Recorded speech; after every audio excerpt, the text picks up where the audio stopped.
Mayroon akong ilang kasulatang isinulat kung saan ay nais kong mangusap sa inyo galing at ako'y nagtitiwala na pagpapalain ng Diyos ang ating mga mahinang pagsisik. Ngayon maraming tao ang nagtataka kung bakit tayo ay napakakaiba at napakaingay.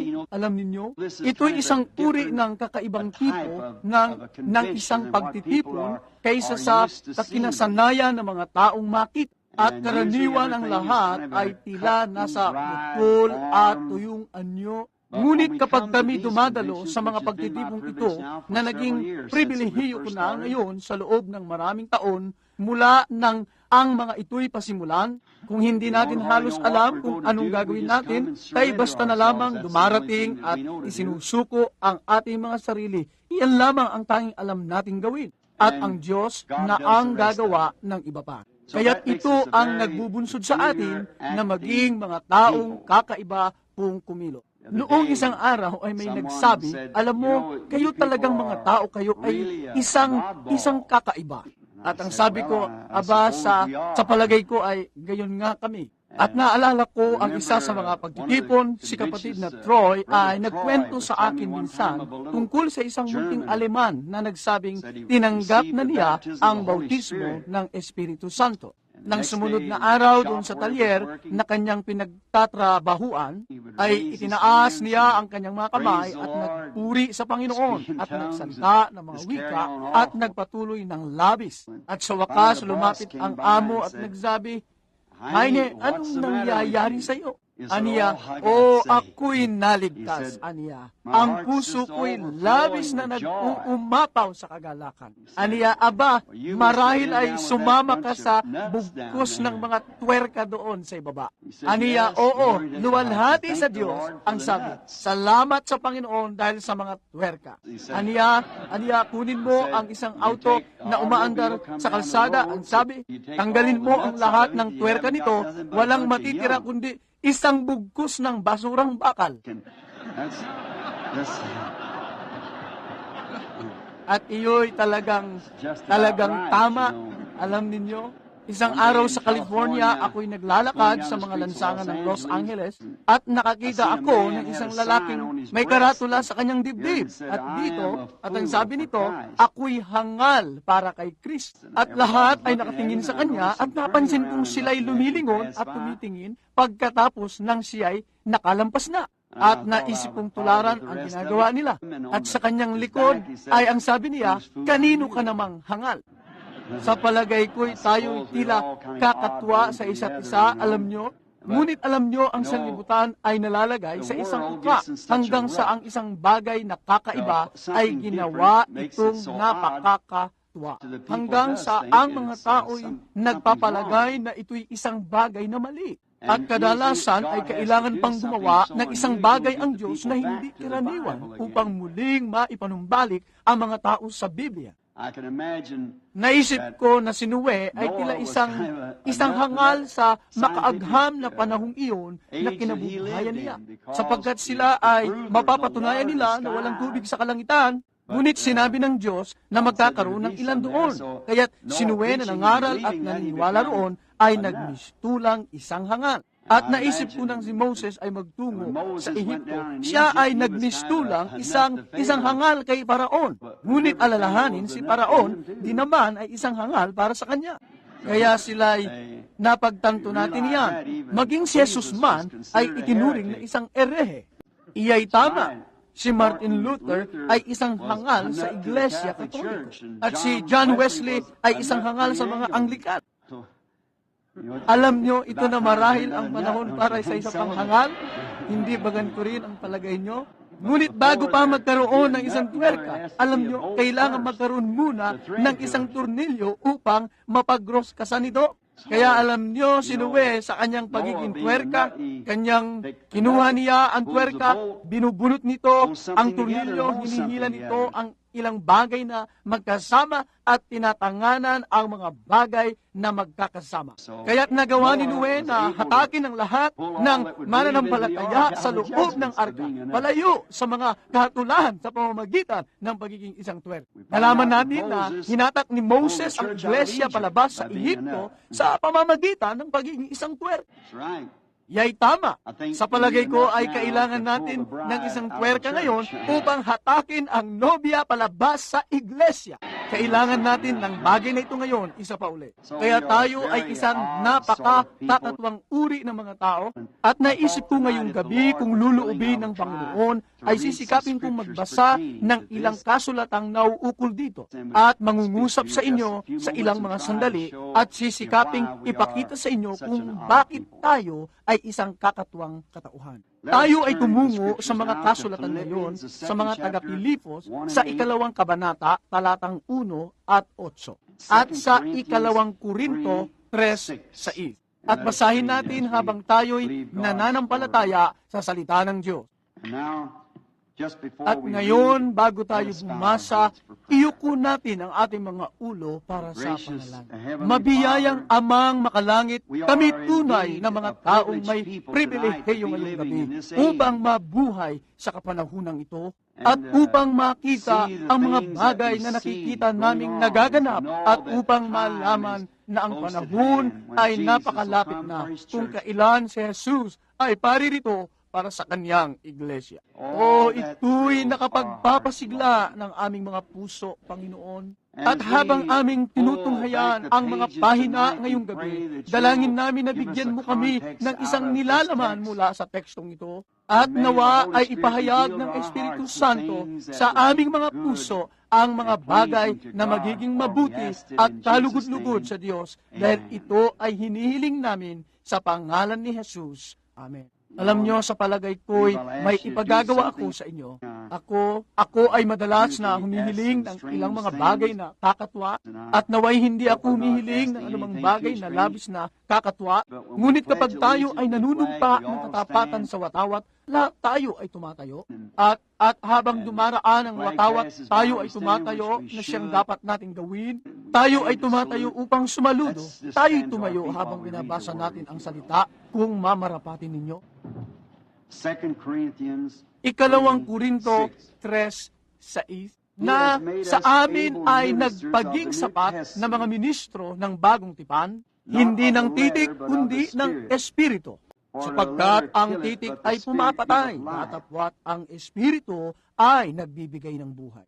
Ngunit kung ang pangangasiwa ng kamatayan na nasusulat at nauukit sa mga bato ay nangyaring may kaluwalhatian, anupat ang mga anak ni Israel ay hindi makatitig sa mukha ni Moses dahil sa kaluwalhatian ng kanyang mukha, na ang kaluwalhatiang ito'y lumilipat. Paanong hindi lalong magkakaroon ng kaluwalhatian ang pangangasiwa ng Espiritu? Sapagkat kung ang pangangasiwa ng kahatulan ay pinaging maluwalhati, ay bagkus pangang higit na sagana sa kaluwalhatian ang pangangasiwang ukol sa katulad. Sapagkat katotohanan, ang pinaluwalhati ay hindi pinaluwalhati sa bagay na ito, nang dahil sa kaluwalhatiang sumasagana.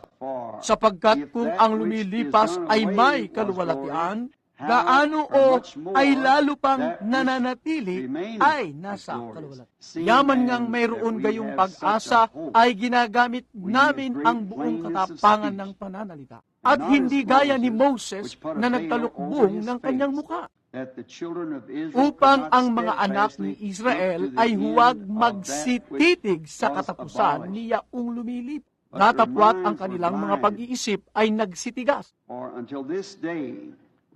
Sapagkat hanggang sa araw na ito, pagka binabasa ang matandang tipan, ang talukbong ding iyon ay nanatili na hindi itinataas na ito'y naalis sa pamamagitan ni Kristo. Tatapwat hanggang sa araw na ito, kailanmat binabasa ang mga aklat ni Moses ay may isang talukbong na nakatakip sa kanilang puso. Ngunit kailanman maibalik sa Panginoon ay maaalis ang talukbong. Hindi. Ngayon, ang Panginoon ay siyang Espiritu. At kung saan naroroon ang Espiritu ng Panginoon, doon ay may kalayaan. Datapwa tayong lahat na walang talukbong ang mga mukha na tumitinging gaya ng sa isang salamin sa kaluwalhatian ng Panginoon, ay nababago tayo sa gayunding larawan mula sa kaluwalhatian hanggang sa kaluwalhatian na gaya ng mula sa Panginoon na Espiritu.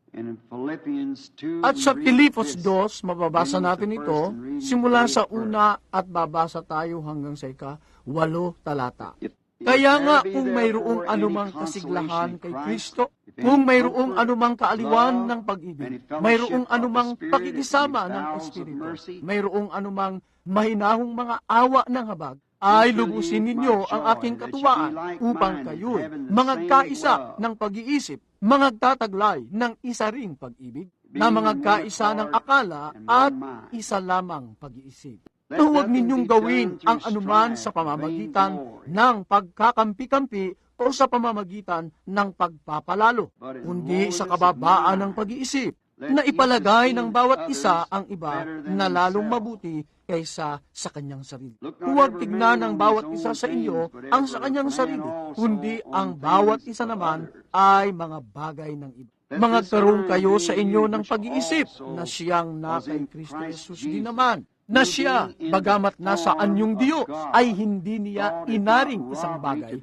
nararapat panangnan ang pagkapantay niya sa Diyo, kundi bagkus ang sarili ginawang walang karangalan at nag-anyong alipin na nakitulad sa mga anyo ng tao. At palibhasa'y nasumpungan sa anyong tao, siya ay nagpakababa sa kanyang sarili at naging masunurin hanggang sa kamatayan, maging hanggang sa kamatayan sa krus.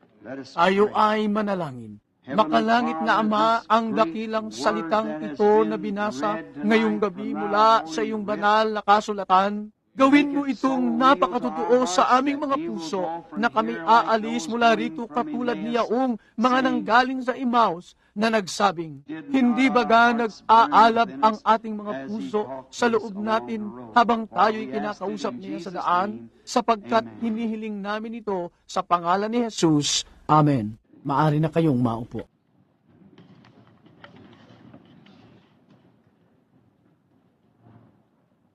Ngayon, ito ay isang lubos na kakatuwang paksa. Ngunit, sa palagay ko, ito'y lubos na angkop para sa okasyong ito. Nais kong mangusap tungkol sa paksang ang makapangyarihang Diyos na nalantad sa ating harapan. Ngayon, mula pa nang magkaroon ng tao, mayroon ng kagutuman sa puso ng tao upang malaman kung saan siya nagmula at anong dahilan kung bakit siya naririto at kung saan siya patutungo. Iisa lamang ang makatutugon niyan. Iyon ay yaong isang nagdala sa kanya rito. At ninasa na ng tao na makita ang Diyos. Doon sa lumang tipan, nalaman natin na nilambungan ng Diyos ang kanyang sarili sa mga hindi mananampalataya. Ang Diyos ay mayroong napaka-kaibang pamamaraan ng pakikitungo sa mga tao. Ikinukubli niya ang kanyang sarili sa hindi mananampalataya at inihahayag ang kanyang sarili sa mananampalataya. Ginagawa iyon ng Diyos. Pinasalamatan ni Jesus ang Ama dahil inilihim niya ang mga bagay na ito sa mga pantas at matatalino at inihayag ito sa mga sanggol na nais matuto. Kaya nakita natin na hindi binabago ng Diyos ang kanyang kalikasan at lagi niyang ginagawa ang kanyang gawa ng magkapareho. Nalaman natin sa Malakias 3 na kanyang sinabi, ako ang Panginoon at hindi ako nagbabago. Kaya siya ay gumagawa sa gayunding panuntunan sa lahat ng panahon. Ngayon, tatalakayin natin ang isa sa pinakamatandang aklat ng Biblia. Nang si Job, isa sa mga pinakamatuwid na lalaki sa kanyang panahon. Isang taong sakdal sa mga kautusan ng Diyos. Isang alipin, marangal, kagalang-galang na alipin, na pati na ang Diyos ay nagsabing walang katulad niya sa lupa. Ngunit minsan ay nagkaroon siya ng hangarin ang makita ang Diyos. Batid niya na mayroong Diyos at sa pakiramdam niya ay nais niya siyang makita. O dili kaya'y magtungo sa kanyang bahay at kumatok sa pintuan at magsabing, nais kitang makausap. Maupo, makipag-usap sa kanya, katulad ng maaari nating gawin sa isa't isa. Tayo ay nagkakaunawaan. Iyan ang dahilan kung bakit tayo ay naririto sa mga pagtitipong ito, na kung saan tayo ay makapagsama-sama at ipinahahayag ang ating mga kaisipan. At higit nating maunawaan ng isa't isa kapag napag-uusapan natin ang mga bagay-bagay sa bawat isa't isa. At ginagawa iyan ng mga ministro. Ang mga tao sa iba't ibang kalakaran ng buhay ay ganito ang ginagawa. Pinag-uusapan ang mga bagay-bagay. At si Job, napakatotoo ng Diyos sa kanya. Nais niyang malaman kung hindi ba niya magagawang pumunta at kumatok sa kanyang pintuan.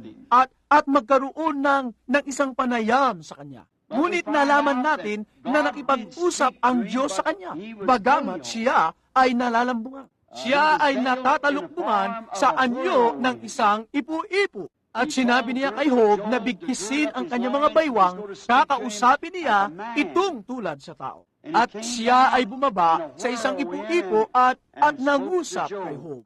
At siya ay naipahayag kay Job sa pamamagitan ng ipu-ipo. Ngunit hindi niya talaga siya nakita. Naririnig lang niya ang hangin na umiihip at umiikot sa mga puno. At ang tinig ay nangusap mula sa ipu-ipo, ngunit ang Diyos ay natatalukbungan sa ipu-ipo. Nalaman natin na sa Afrika, sa Timog Afrika, ginagamit nila ang salitang amoya na nangangahulugang isang di nakikitang lakas. At ang di nakikitang lakas na ito na nasa ipu-ipo ay may tinig na naririnig. Ito'y nangusap kay Job, ngunit hindi niya kailanman nakita ang kaniyang anyo sapagkat siya ay natatalukbungan sa kanya sa pamamagitan ng ipu-ipo. Nakita natin na isa sa mga dakilang propeta sa Biblia, si Moses ng Lumang Tipan. Isa sa mga hinirang ng Diyos, pinili, itinalagang lingkod. Siya ay nagnasaring makita siya. Siya'y naging napakalapit sa kanya at nakita niya ang napakaraming bagay na gawa ng kanyang dakila, kamanghamangang kamay na nanguna sa kanya at gumawa ng mga bagay na tanging Diyos lamang ang makagagawa. Ninasa niyang makita siya isang araw at sinabi sa kanya ng Diyos, humayo at tumayo ka sa ibabaw ng bato. At habang nakatayo sa ibabaw ng bato, nakita siyang nagdaan ni Moses. Nakita niya ang kanyang likuran. At sinabi niya, ito ay mistulang anyo ng isang lalaki. Likod ng isang lalaki. Ngunit hindi niya nakita ang Diyos. Ang nakita lamang niya ay ang talukbong ng Diyos. Ang Biblia ay nagsabi, walang taong nakakita kailanman sa Diyos, datapwat ang bugtong na anak ng Ama ang nagpakilala sa kanya. Kaya nakita siya ni Moses na natatalukbungan bilang isang lalaki.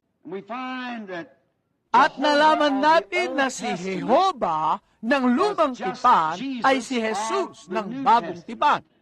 At dito kay Dr. Scofield ay malalaman natin na ang kanyang salitang nagbabago ng anyo ay makikita natin ang salitang enmorte sa Griego na nangangahulugang ang di nakikita ay naging makikita. Isang bagay na hindi alam natin ito'y naruroon, hindi maaring makita, subalit alam nating ito'y naruroon. Isang bagay na hindi alam nating ito'y naruroon, hindi maaring makita, subalit alam nating ito'y naruroon. At pinalitan lamang niya ang kanyang maskara. At kung magkagayoy, ito'y parang isang dula. Siya ay gumaganap. Sa mga Griego, kapag sila'y magpapalit ng maskara, maaaring isang dula, ang isang aktor ay maaaring gumanap ng maramit iba't ibang mga bahagi. At ang anak kong babae na naririto ngayon, kapapalabas pa lang nila sa mataas na paaralan ng isang dula. At sila'y isang batang lalaki na kilala ko ay gumanap ng mga 4 na bahagi.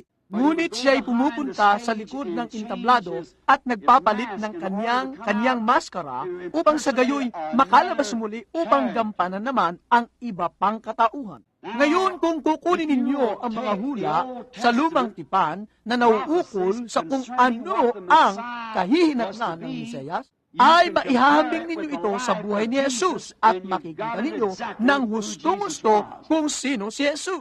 Siya ay hindi isang karaniwang tao lamang. Siya ay Diyos and more. Siya ay binago mula sa supernatural tungo sa anyong natural ng isang tao.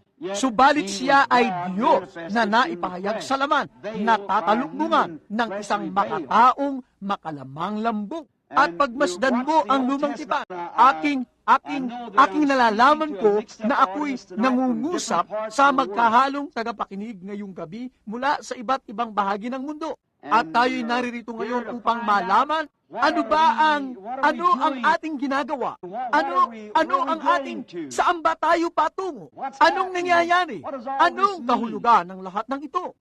At ngayon, matutunghayan natin dito na kayong lalaki at mga babaeng Hudyo at ang mga rabi sa templo, sa mga nagdaang panahon, kung minatsagan lang nila ang Biblia, ang mga hula, sa halip na ang mga tradisyon, makikilala nila kung sino si Jesus. Hindi nila kailanman siya tatawagin Beelzebub. Hindi nila kailanman siya ipapako.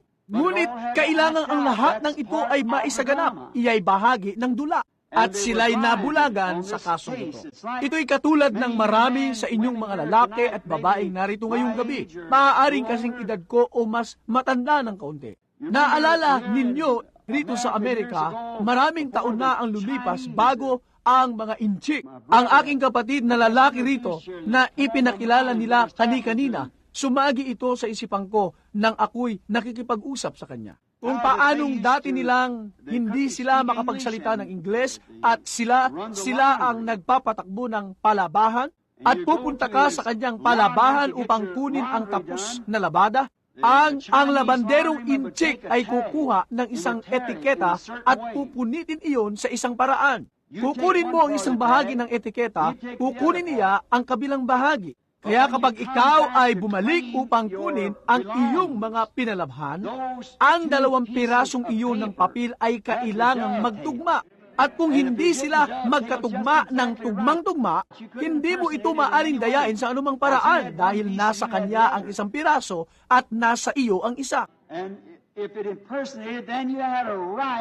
Ito ay gagayahin kung magkagayoy, mayroong kang karapatang angkinin kung ano ang sa iyo. At pagkatapos makukuha mo kung anong sayo kapag hawak mo ang kabilang bahagi ng kasunduan. Gayon din naman ngayong gabi, kapag taglay natin ang kabilang bahagi ng kasunduan. Nang punitin ng Diyos ang kanyang anak sa 2 bahagi doon sa Kalbaryo. Kinuha niya ang katawan bilang alay at ipinadala ang Espiritu sa atin na dating nabuhay sa isang tao na si Jesus. Ang siya ring Diyos ay nasa ilalim ng lambong ngayong gabi sa anyo ng Espiritu Santo. Ang 2 pirasong iyon ay kailangang magkalakip kung magkagayoy. Kayo ay bahagi ng kasunduan. Ginawa ito ng Diyos upang higit na makilala ng tao nang gawin niyang tao ang kanyang sarili. Ako ay nagbabasa ng isang kwento, ilang taon na ang nakararaan. At sa kwentong ito, sinabi ng isang dakila marangal na hari, nakalimutan ko na ang kanyang pangalan ngayon lang, hindi ko inisip na mangusap tungkol sa kwento. Marahil ito ay katang-isip, ngunit ito ay magdadala sa atin sa isang punto na magbibigay sa atin ng panlikod na paliwanag tungkol sa kung ano ang nais nating sabihin. Ang haring ito, siya ay sadyang isang haring marangal at sadyang labis na mapagmahal sa kaniyang mga nasasakupan. Hanggang sa isang araw, sa harap ng kanyang bantay at ng kanyang kaharian, ay sinabi niya, "Sa araw na ito ay makikita ninyo ako sa huling pagkakataon sa loob ng maraming taon." At ang bantay niya at ang kanyang mga taong maharlika ay nagsabi sa kanya, "Butihing hari, bakit ninyo sinabi iyan? Kayo ba ay pupunta sa isang kung saang bansang banyaga upang maging dayuhan?" Aniya, "Hindi, ako'y mananatili rin dito." Aba, ang sabi, "Ako'y makikihalubilo sa aking mga nasasakupan. Ako'y magiging isang magbubukid. Magsisibak ako ng kahoy kasama ng tagasibak ng kahoy. Ako'y magbubungkal ng lupa kasama ng magbubungkal. Ako'y magpupungos ng mga baging kasama ng mga nagpupungos ng mga baging. Ako'y magiging isa sa kanila upang higit kong maunawaan ang kanilang mga ginagawa. At mahal ko sila at nais kong higit silang makilala ng personal. Hindi nila ako makikilala, ngunit gayong paman ay nais kong makilala sila sa gayong paraan." At nang sumunod na umaga, nang ang mga kinatawan niya, lahat ng mga tauhan niya ay nakita siyang o yaong mga nasa palasyo, nag-alis ng kanyang korona at inilapag iyon sa upuan, sa trono, at hinubad ang kaniyang balabal at nagsuot ng damit ng magsasaka at lumabas sa kalagitnaan ng mga karaniwang tao. Ngayon, sa munting kwentong iyon, ay malalaman natin ang tungkol sa Diyos. Sinabi nila sa hari, ang sabi, "Hari, nanais ka namin, mahal ka namin, nais naming manatili kang hari." Ngunit nais niyang maging isa sa kanila upang higit niya silang makilala, upang mas makilala nila siya kung ano siya talaga. Ipakikita nito kung ano siya talaga. At iyan ang ginawa ng Diyos. Kaniyang binago ang kaniyang sarili mula sa pagiging Diyos na Jehova upang maging isa sa atin. Upang siya ay magdusa, upang matikman niya ang kamatayan. Malaman niya kung ano ang tibok ng kamatayan at tanggapin ang parusa ng kamatayan sa kanyang sarili.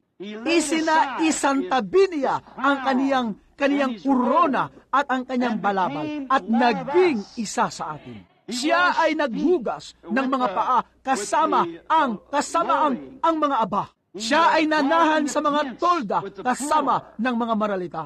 Siya ay natulog sa kagubatan at sa mga lansangan kasama yaong mga sawimpalad. Siya ay naging isa sa atin upang higit niya tayong maunawa.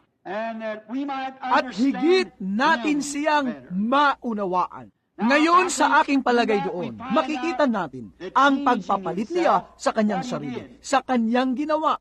Kung mapapansin ninyo, siya ay dumating sa pangalan ng 3 anak.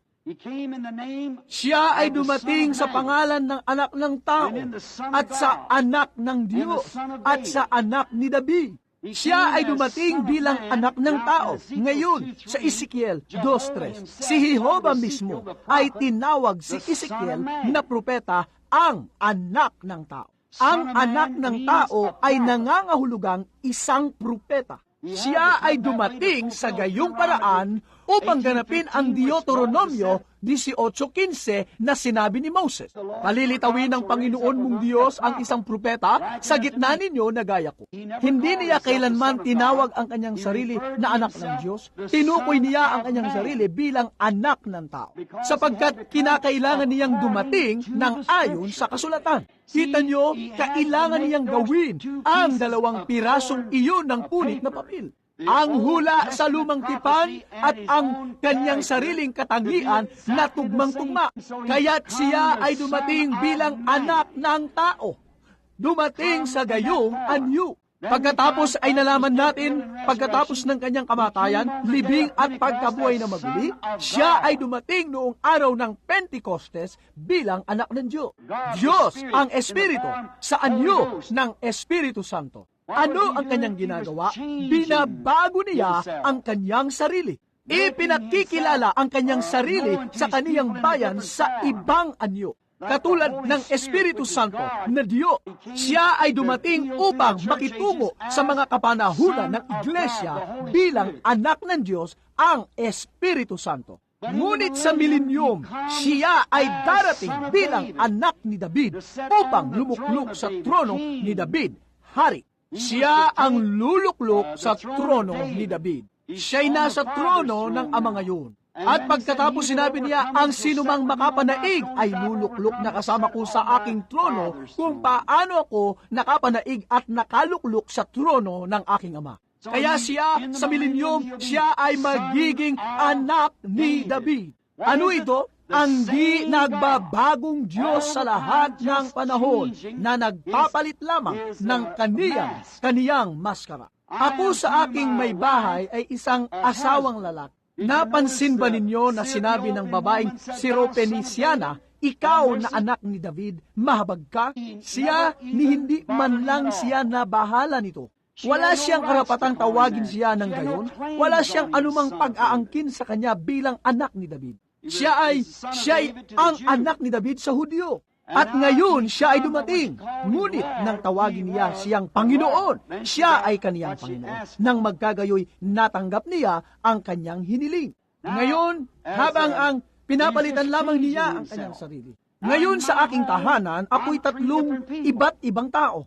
Sa aking tahanan, ang aking may bahay ay may pag-aangkin sa akin bilang asawang lalaki. Ang anak kong babaeng nariyan, wala siyang anumang pag-aangkin sa akin bilang asawang lalaki. Ako'y ama niya. At ang munti kong apong lalaki roon, ako'y lolo sa kanya. Kaya wala siyang karapatang tawagin akong ama. Hindi ako ang ama niya. Ang anak kong lalaki ang ama niya. Ako ay lolo niya. Ngunit ako pa rin ang lalaking iyon.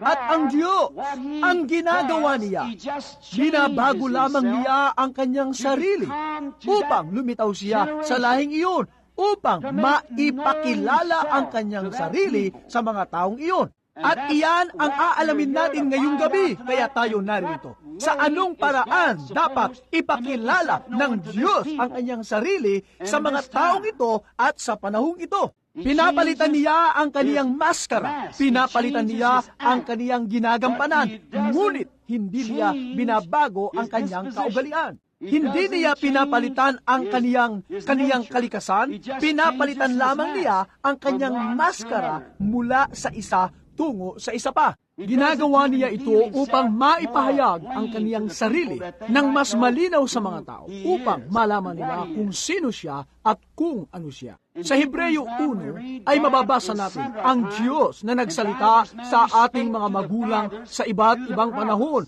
at sa iba't ibang paraan sa pamamagitan ng mga propeta. Ngunit sa mga huling araw na ito ay sa pamamagitan ng kaniyang anak na si Jesus. Ngayon ang mga propeta, ang sabi ni Jesus, nang siya ay narito sa lupa, sila ay mga diyo. Tinatawag ninyong mga Diyos, yaong mga dinatnan ng salita ng Diyos. At ang mga kasulatan ay hindi mababali, ang sabi niya. Ang sabi, paano ninyo siyang hahatulan? Gayon siya ang anak ng Diyos. Kita nyo, ang salita ng Diyos ay nakalaan para sa bawat kapanahunan kung anong kahihinatnan nito. At si Jesus ay ang katuparan ng lahat ng mga hula. Sa Kanya ay nanahan ang buong kapispusan ng pagkadiyos. Ayon sa laman, iyon ay nasa Kanya.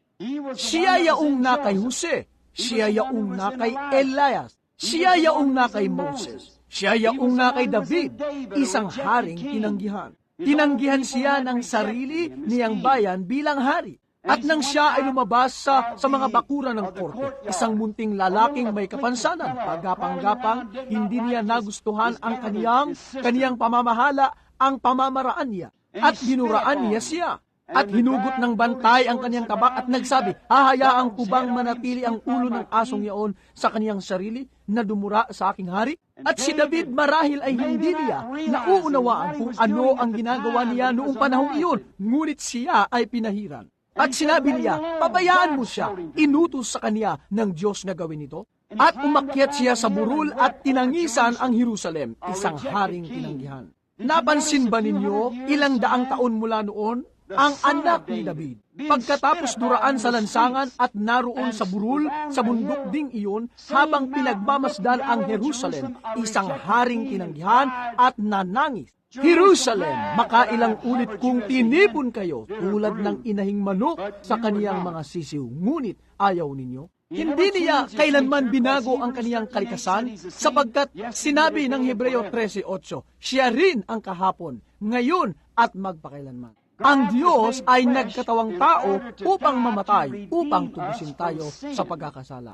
Iyan ang dahilan kung bakit binago niya ang kaniyang sarili upang maging isang tao. Makikita natin sa San Juan 12:20, narinig ng mga Griego ang tungkol sa kaniya.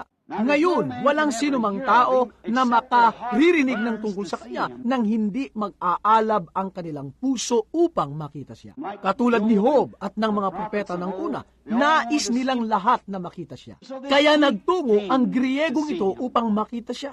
Pumunta sila kay Felipe na taga Bethsaida at nagsabi, Ginoo, ibig sana naming makita si Jesus. Nais ng mga Griegong makita siya, ngunit hindi nila nagawang makita siya sapagkat siya ay nasa templo ng kaniyang pagkatao.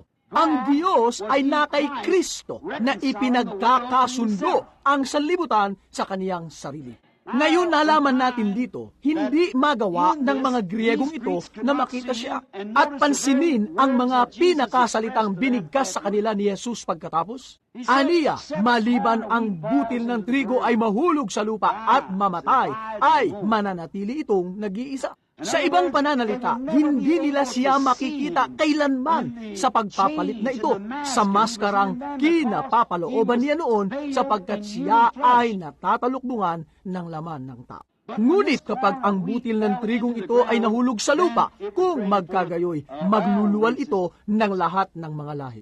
Siya ay isinugo sa mga Hudyo, mangyari pa nung panahong iyon, ngunit kailangang malaglag ang butil ng trigong ito. Pinalukbungang Diyos sa laman ng tao. Ikinubli mula sa mga hindi mananampalataya, subalit inihayag sa mga mananampalataya. Sa Juan 1, nang pasimula, siya ang salita, at ang salita ay sumasa Diyos, at ang salita ay Diyos. At ang salita ay nagkatawang tao, at tumahan sa gitna natin. At nakita namin siya, ang tanging bugtong ng Ama, na puspos ng biyaya. Ngayon sa pasimula ay ang salita. Ang salita ay isang kaisipang naipahayag. Sa pasimula ay hindi pa nga siya Diyo. Ngayon sa wikang Ingles natin ngayon, ang God ay nangangahulugang isang bagay na sinasamba. Gaano ito nakalilito sa isipan? Maaari mong gawing Diyos ang sinuman. Maaari mong gawing Diyos ang anumang bagay. Ngunit sa lumang tipan sa Genesis 1, sa pasimula, ang Diyos, ang salitang ginamit ay Elohim. Ang Elohim ay nangangahulugang yaong isang umiiral sa kanyang sarili. Anong kaibahan ng salitang Elohim sa ating salitang God? Ang Elohim ay nangangahulugang yaong isang namamalagi sa kanyang sarili. Hindi tayo maaaring mamalagi sa ating sarili. Hindi tayo maaaring maging makapangyarihan sa lahat, makagagawa ng lahat, nasa lahat ng dako, nakakaalam ng lahat ng bagay. Yaong Elohim na iyon ay ipinapahayag ang lahat ng iyon. Hindi tayo maaaring maging gayon. Ang puno na ginagawa ninyong Diyos mula sa o ang gusali, ito'y hindi umiiral sa sarili nito. Kaya ang Diyos ng pasimula ay buhay, yaong walang hanggan. Taglay niya ang mga katangian at ang mga katanging iyon ay naging mga salita at ang salita ay nagkatawang tao. Si Jesus ay ang manunubos at ang kahulugan ng tumusin ay papanumbalik. Para maipanumbalik ito ay kailangang mapasa kung saang lugar upang ito'y maipanumbalik. Kaya tingnan ninyo, hindi lahat ng mga tao ay makakakita nito sapagkat hindi lahat ng mga tao ay nasa isipan ng Diyos ng pasimula. Kita nyo? Tingnan ninyo ang mga saserdote. Nang makita nilang ipinapahayag niya ang kaniyang sarili ng tugmang-tugma sa salita kung ano siya. Sinabi nila, iyay si Beelzebub. Ipinakita niya kung nasaan ang kanilang kalikasan. Yaoy naroon sa makabagong kaisipan sa araw na iyon. Ngunit nang ang munting patotot na nakatagpo niya sa may pintuan at sinabi sa kanya, ipinahayag niya ang kanyang tanda ng pagka-Mesaya sa pamamagitan ng pagsasaad sa kanya kung ano ang kanyang ginawa. Ano pa't sinabi niya? Ginoo, napaghahalata kung ikaw ay isang propeta. Nalalaman naming ang Mesayas sa pagparito niya ay ipahahayag niya sa amin ang lahat ng mga bagay. Nakilala niya siya bilang isang Mesayas, ang pinahiran, sapagkat nakatagpo niya ang lahat ng mga kinakailangan sa kasulatan. Hindi ba ninyo nakikita ang 2 pirasong papel ay nagkakalakip? Nalalaman namin na pagparito ng Mesayas. Ngayon, maaaring kinailangang paghaluin ng Diyos ang ganito at ganyan upang makakuha ng isang tunog sa kampanilya, katulad ng hulmahan. Ngunit nang si Jesus ay lumingon at nagsabing, "Ako na nagsasalita sa iyo," ay siya nga. Walang kahit anumang pagpapahiwatig katulad ng Beelzebub. Iniwan niya ang kanyang banga, nagpunta sa bayan at nagsabi, "Magsiparito kayo, tignan ninyo ang isang lalaki na nagsabi sa akin ng lahat ng mga bagay na aking ginawa. Hindi kaya ito na ang Mesayas?" Kita nyo? Ngayon, anong ginawa nito? Ang paglalagay ng lumang kasulatan sa karanasan na ibinibigay sa kanya ni Jesus. Anong ginawa nito? Nilikha nito ang Mesayas. At napasin ba ninyo kaagad ang kanyang mga kasalanan ay pinatawad? Sapagkat sa pasimula siya ay katubos-tubos na. Sapagkat siya ay nasa kaisipan na ng Diyos sa pasimula. Kaya tinubos siya nito o ibinalik siyang muli. Nang makita niya ang nailahad na kasulatan, ipinahayag ni Jehova kung ano siya dati, kung ano siya ngayon. Ngayon, nang dumating si Jesus, kung siya'y dumating na dala ang mensahe ni Noe, hindi sana ito gumana. Ang gumawa ng daong at palutangin ito, hindi sana iyon gumana. Ngayon, iyon si Noe ay isang bahagi ng Diyos. Siya ay kumilos sa kakatuwang paraan sapagkat siya ay kakatwa. At ang kanyang mensahe ay kakatwa sapagkat iyon ay ang salitang naipahayag. Hindi siya maaaring dumating na dala ang mensahe ni Moses sapagkat ito'y hindi iyon maaaring gumana. Si Moses ay Diyos sa isang bahaging naipahayag. Siya ay ang salitang naipahayag sa oras na iyon. Ngunit hindi maaaring dumating si Jesus ng ganoon. Hindi kailanman sinabi ng Biblia na darating siya sa gayong paraan. Ngunit kapag siya ay dumating at naipahayag ng gayong-gayon tulad ng sinabi ng tipan na siya'y maipapahayag, kung magkagayon lahat ng mga katubos-tubos ay sumasampalataya rito sapagkat sila'y mga kaisipan ng Diyos.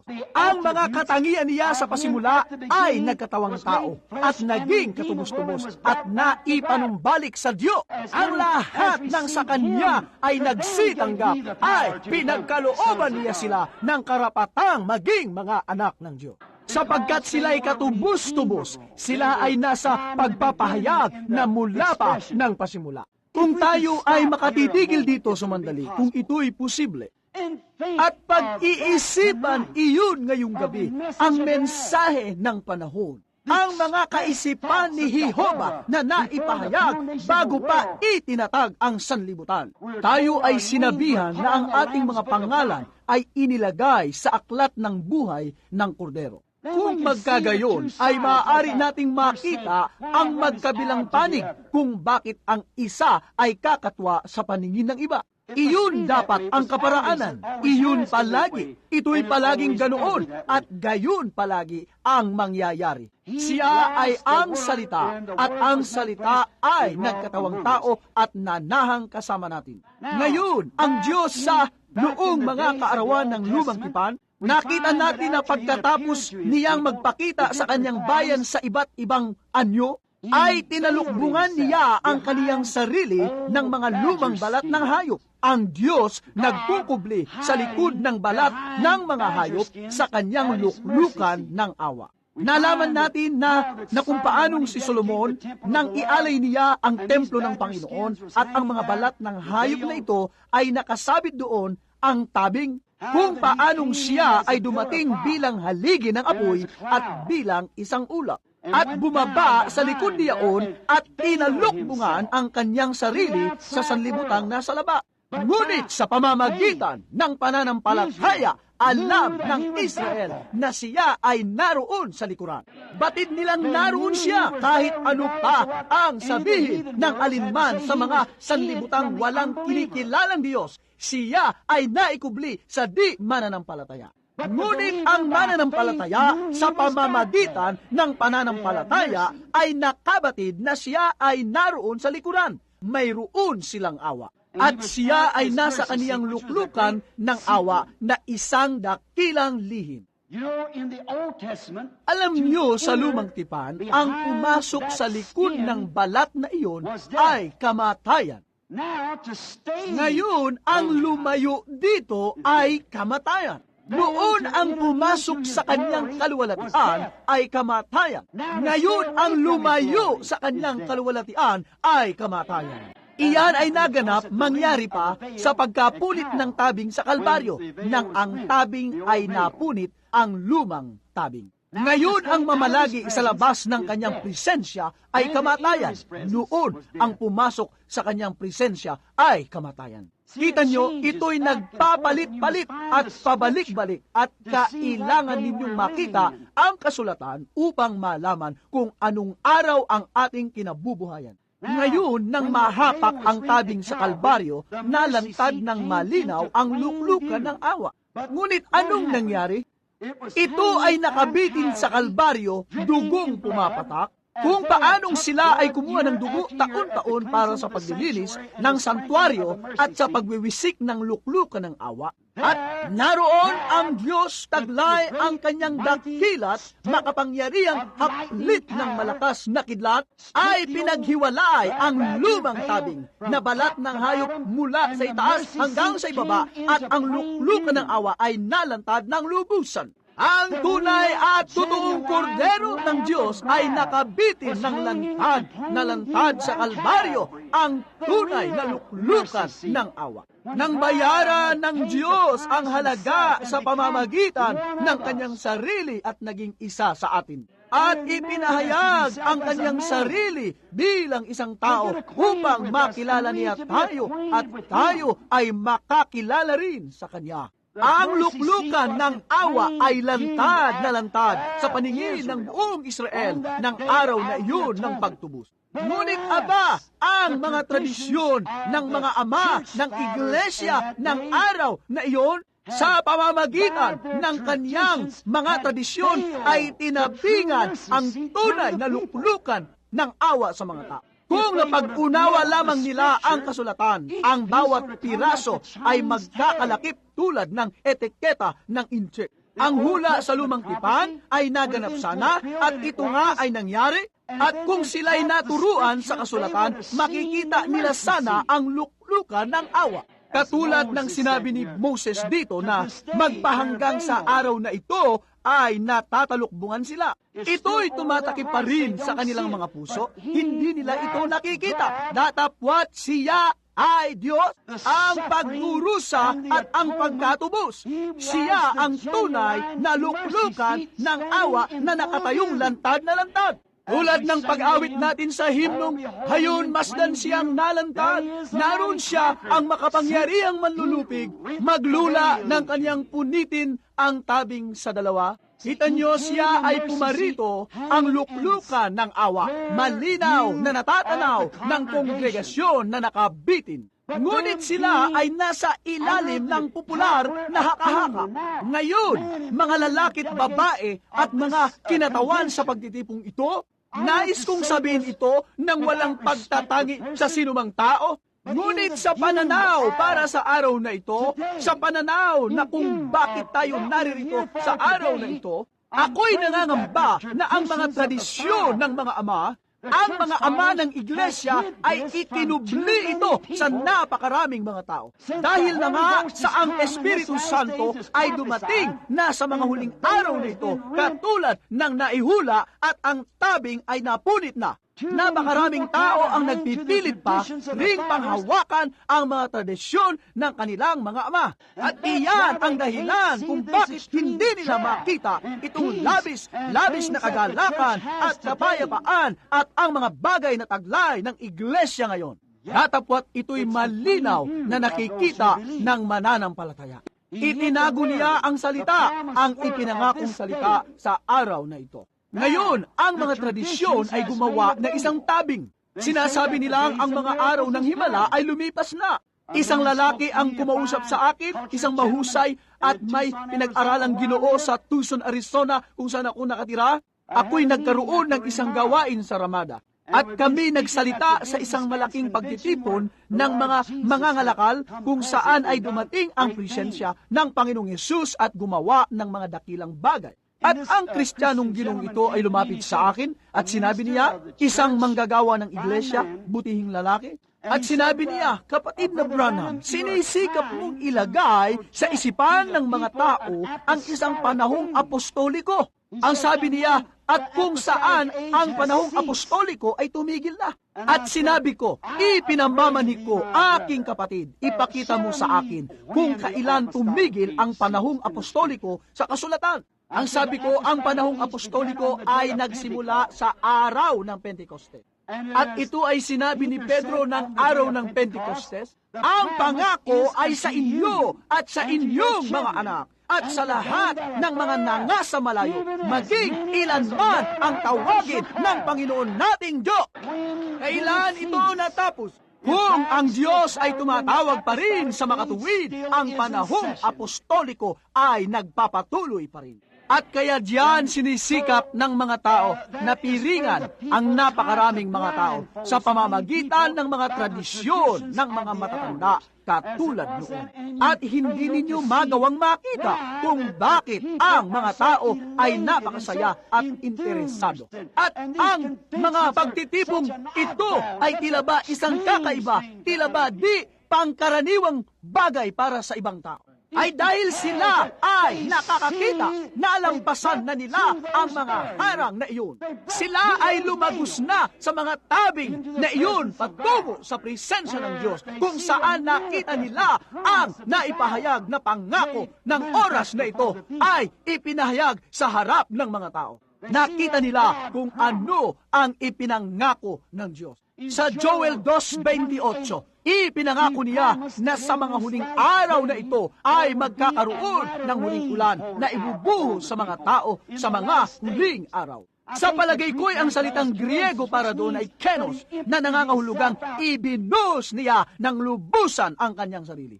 Hindi tulad sa paraang sinasabi nating tila ba ang isang bagay na nasa loob ng isang tao ay naubos na, ngunit ibinuhos niya ng gusto ang kaniyang sarili. Pinalitan niya ang kanyang enmorpe. Siya ay nagpalit mula sa kung ano siya dati tungo sa kung ano siya ngayon. Hindi niya pinapalitan ang kaniyang kaugalian. Ngunit noong araw ng Pentecostes, pinalitan niya ang kanyang sarili mula sa pagiging anak ng tao tungo sa pagiging anak ng Diyos. Hindi siya dumating ng kasama ang mga tao, siya ay dumating sa mga tao. Kita nyo? Ang siya ring Diyos upang ipagpatuloy ang kanyang ministeryo sa dakilang panahong ito. Inihula niya sa Biblia na darating ang isang araw na hindi magiging araw o gabi. Ngunit sa kinagabihan ay ito'y magiging liwanag. Ngayon ang araw, ayon sa heograpiya, ay sumisikat sa silangan at lumulubog sa kanluran. Iyon ang siyaring araw sa lahat ng panahon. Ngayon nang ipinahayag ng anak, S.O.N., ang kaniyang sarili sa paghahayag ng ipinangakong salita sa Israel, ang mga taong taga-silangan, nagkaroon tayo ng araw ng kapanglawan. Nagkaroon tayo ng sapat na liwanag mula sa mga reformer at iba pa upang magtatag ng mga iglesia at mga denominasyon at sumali sa kanila at papasok at hahagkan ang mga sanggol at ikakasal ang mga magugulang at ililibing ang patay at iba pa at tumira sa iglesia. Ngunit sa panahon ng gabi, ito'y magliliwanag, ang sabi niya, sa panahon ng gabi. At walang kasulatang maaaring mabalik. At ang siya ring S.O.N. na ibinuhos ng husto ang kaniyang sarili, kenos ng araw ng Pentecostes, ay nangakong gagawin ang gayunding bagay sa panahon ng gabi. Kita nyo, ito'y ayon sa pangako. Paglakipin ninyo ang etiketa. Tingnan kung anong nangyayari at tingnan kung anong ipinangako niya. Kung magkagayoy, makikita ninyo kung nasaan na tayo. Paglakipin ninyo ang bagay na iyan. Makikita ninyo ang paglalantad niyaong dakila at makapangyarihang isa. Binulag na namang muli ng mga tradisyon ang mga tao sa mga dakilang bagay na ito na naihula. Si Moses nang siya'y manggaling mula sa bundok na nagliliyab, napakaganda ng paglalarawan. Si Moses ay nagtungo sa Ehipto at sinabi sa mga ama ng iglesia na dinalaw siya ng Panginoong Diyos sa pangalan ng Ako Nga. Ang pangalang iyon ay pangkasalukuyan. Hindi ako noon, hindi magiging, kundi Ako Nga. Kailanman ay hindi magbabago. Siya pa rin kahapon, ngayon at magpakailanman. Siya ay pangkasalukuyan. Siya, iyan ay maitutulad sa Hebreo 13:8. Si Jesus Kristo, siya rin kahapon, ngayon at magpakailanman. Ito pa rin ang naihulang salita. At ang kongregasyon kailangang tumugma sa salitang iyon ang karanasan ng araw na ito. Ang mga reformer ay nagtaglay nito. Subalit ito ay ibang araw na, masdan kung anong araw ang ating kinabubuhayan. Kung paanong hindi siya maaaring pumarito noong mga araw na siya ay naparito sa lupa, sa kaparaanang dumating si Moses o sino man sa mga propetang dumating, hindi ito inihula. At sa mga huling araw na ito, naihula na ito'y darating sa ganitong paraan. Hindi ito maaaring dumating sa anyo ng revival ni Luther. Hindi ito maaaring dumating sa anyo ng revival ni Wesley. Ito'y panahon ng pagpapanumbalik. Ito'y isang panahon na kailangang maibalik ito sa orihinal na sikat ng araw. Ang orihinal. O paano nating mailalatag ang mga kasulatan sa Gawidian? At kayong mga teologo, saang bahagi kayo ng mundo nang galing? Batid ninyong iya'y totoo, iya'y isang pangako. Iyan ang sanhi kung bakit ang mga tao ay nagiging lubhang kakaiba. Iyan ang gumagawa ng mga kakatuwang bola na inyong ibinabansag sa kanila. Ito'y dahil sa sila'y, ito'y ang tabing ay nabuksan na mula sa tradisyon at nakikita nila ito. Siya pa rin kahapon, ngayon at magpakailanman. Ito'y ang pangako ng Diyos at hindi natin maaaring salungatin ito sapagkat hindi maaaring mabali ang kasulatan. Oo, nalaman natin na ipinangako niyang ibubuhos niya ng lubusan ang kanyang sarili sa kanyang mga tao. At siya ring kahapon, ngayon at magpakailanman. Si Moses, pagkatapos niyang magtungo sa Ehipto at ipahayag ito, nang magkagayoy pinatunayan ng Ama ang kaniyang mensahe sa pamamagitan ng pagpunta sa bundok ng Sinai. Sa gayon din haligi ng apoy at pinagliyab ang bundok. Napansin ba natin yaong binigyan niya ng pangako? Siya ay inilabas niyang taglay ang salita. Taglay niya ang mga kautusan at upang taglayin ang kautusan ito, kailangan niyang ang mga kautusan ay ang salita. Hindi pa nakararating ang salita sa mga tao. Kaya ang salita ay palaging dumarating at siya ang propeta para sa oras na iyon. Kung paanong si Jesus ay ang salita at si Juan ay isang propeta at pinuntahan siya ni Jesus sa tubigan sapagkat ang salita ay palaging dumarating sa propeta ng walang kamalian. Ang salita ay dumarating sa, kaya si Moses, ang salita ay dumating sa kanya. Ang kautusan at taglay niya ang mga Ngayon, bakit bago ipinagkaloob ang salita at ito'y naihayag, ay kailangang lambungan ni Moses ang kanyang mukha? Sapagkat ang salita ay hindi pa lubos na naipahayag. Alam nilang mayroong nangyari, ngunit hindi nila alam kung ano ang ugong at pagpulong hanggang sabihin nila, hayaang si Moses ang magsalita at hindi ang Diyos. At sinabi ng Diyos, abay gagawin ko iyan. Simula ngayon, hindi na ako magpapakitang muli ng ganito. Magsusugo ako sa kanila ng propeta. Kaya ako'y mangungusap sa pamamagitan ng aking propeta.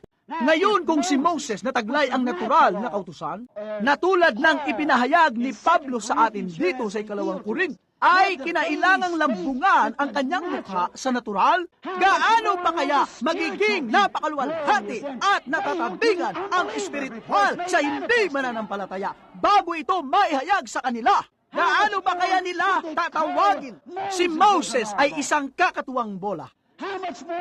Paano pa kaya nila kayong babansagan na nakalagos sa tabing, nakapasok sa haligi ng apoy at lumabas ng taglay ang pagpapala? At ngayon kayo'y natatabingan, hindi nakikita ito ng mga tao, hindi nila ito nauunawaan. Kung ang natural ay maluwalhati, gaano pa kaya ang supernatural? Kung ang natural na may katapusan na yaon ay naging maluwalhati, gaano pa kaya itong may walang katapusan na yaon ay magiging maluwalhati? Datapwat ito'y natatabingan pa rin. Ito'y natatabingan, hindi sa mananampalataya, kundi sa hindi mananampalataya. Hindi niya ito makita. Laging tinatabingan ng Diyos ang kaniyang sarili sa hindi mananampalataya. Itinatago ito ng mga tradisyon, katulad ng ginawa nila noon, gayon din ang ginagawa nila ngayon. Iyon ay isang tabing na espiritual na taglay natin ngayon, kung saan dating naroon ang tabing na natural. Pinatunayan ng propeta sa pamamagitan ng naisulat na salita, isang tagahula. Isang dumarating na taglay ang naisulat na salita upang gawin itong malinaw. Batid nilang ang salita ay naroon, ngunit hindi nila alam kung anong kahulugan nito, at ginawang malinaw ito ni Moses. Sinabi niya, sinasabi ito ng kautusan at narito ang dahilan.